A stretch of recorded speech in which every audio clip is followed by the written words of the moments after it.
नमस्कार मित्रांनो, आज आपण पाहणार आहोत पनीर बुर्जी। पनीर बुर्जीसाठी इथे मी 2 चमचे तेल घेतलेलं आहे।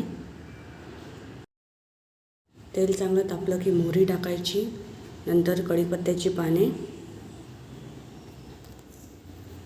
आता इथे मी 3 मोठे चिरून घेतलेले कांदे आहेत, 1 टोमॅटो आणि कोथिंबीर, हे सर्व टाकून घ्यायचं। कांदा थोडासा भाजला की नंतर मग टोमॅटो टाकायचा। टोमॅटो लगेच टाकायचा नाही।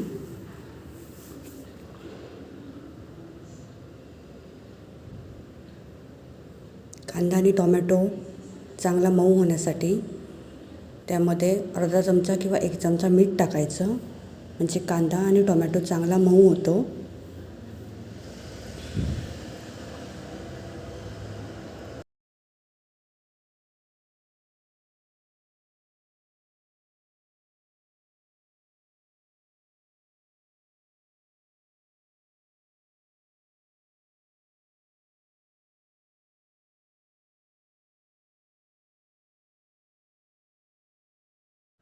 हे 10 मिनिटभर शिजू द्यावं चांगलं। हे तुम्ही इथे पाहू शकता, कांदा आणि टोमॅटो कसा मऊ झालेला आहे, एकजीव झालेला आहे, त्यामुळे भाजीला चांगली टेस्ट येते।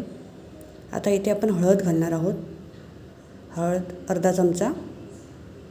हळद चांगली परतून झाली की नंतर 1 चमचा आपला मसाला, घरगुती मसाला, हे सर्व मिक्स करून घ्यायचं। आता इथे मी किसून घेतलेलं पनीर आहे, ते पनीर आपण घालून घेऊ। इथे मी 100 ग्राम पनीर घेतलेलं आहे। हे सर्व मिक्स करून घ्यायचं छानपैकी। हा मॅगी मसाला आपण टाकत आहोत, हे पूर्ण पॅकेट टाकायचं।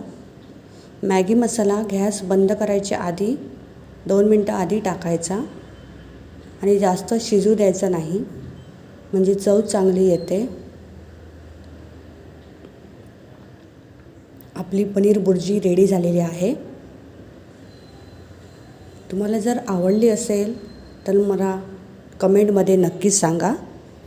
तुम्ही नक्की ट्राय करा आणि जास्तीत जास्त शेअर करा आणि माझ्या चॅनलला प्लीज सबस्क्राईब करा। थँक्यू।